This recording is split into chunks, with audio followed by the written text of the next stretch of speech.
Hello बच्चों, let's see the question. The question says factorize and the equation given to us is a bracket a plus b whole cube minus 3a square b a plus b.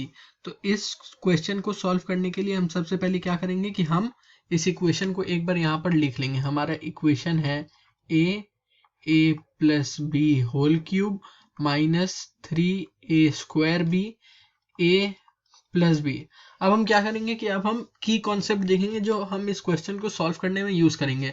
तो factorise करने के लिए जो की concept हम use करेंगे वो है कॉमन टर्म. तो अब हम देखेंगे कि इस पूरे इक्वेशन में जो हमें दिया गया है इसमें हम कॉमन टर्म क्या ले सकते हैं. तो अगर एक बार हम ध्यान से देखें तो हमें दिखेगा कि हम इस पूरे इक्वेशन में a प्लस बी को कॉमन टर्म ले सकते हैं. तो हम की कॉन्सेप्ट में लिखेंगे की कॉन्सेप्ट taking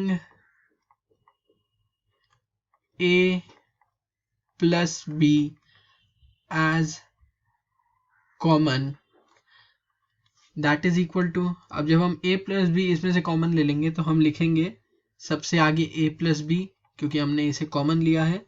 हमारा सेकंड ब्रैकेट ओपन. अब हम लिखेंगे a plus b whole square.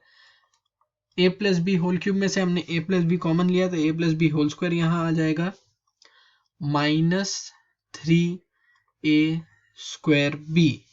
ये 3a स्क्वायर b कहाँ से आया? ये हमारा यहाँ से आया. a प्लस बी हमने कॉमन ले लिया और 3a स्क्वायर b यहाँ आ गया. अब हम क्या कर सकते हैं कि हम a प्लस बी स्क्वायर का फॉर्मूला यूज कर सकते हैं. हम लिखेंगे now using a plus B whole square formula, क्योंकि हमें यहाँ a plus B whole square दिख रहा है. तो हम नेक्स्ट स्टेप लिखेंगे तो अब फिर से तो हमारा नेक्स्ट स्टेप हो जाएगा that is equal to a plus B. ये हमारा आएगा ब्रैकेट में. हमारा सेकेंड ब्रैकेट ओपन. हमारा आ जाएगा a. अब ये जो a प्लस बी स्क्वायर है उसका फॉर्मूला हमें पता है, वो होता है a square plus B square plus 2ab bracket close और यहाँ माइनस 3a स्क्वायर b जो हमारा यहाँ पहले से प्रेजेंट था. अब हम क्या करेंगे कि अब हम a प्लस बी स्क्वायर का ब्रैकेट भी खोलेंगे.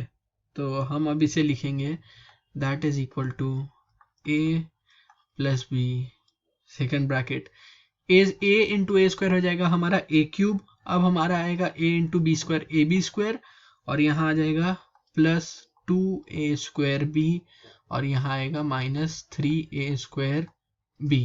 अब हम फिर से इसको भी आगे फर्दर सॉल्व करेंगे तो हमें अपना आंसर मिलेगा.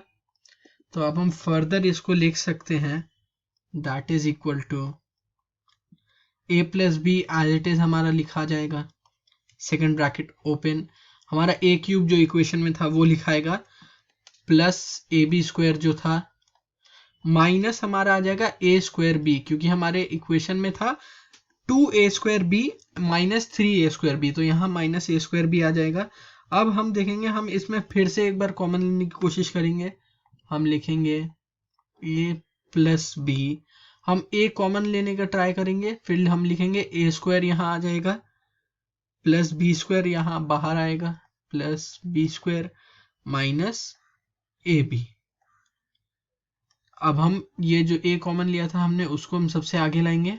ये होगा a bracket a plus B bracket open a square plus b square minus ab.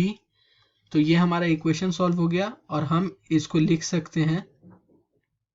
तो अब हम लिखेंगे जो हमें इनिशियल इक्वेशन दिया गया था a bracket a plus B whole cube minus 3a square b bracket a plus b that is equal to a bracket a plus b a square plus b square minus ab. So this is our final answer. Hope you understood it well. Best of luck. Thank you.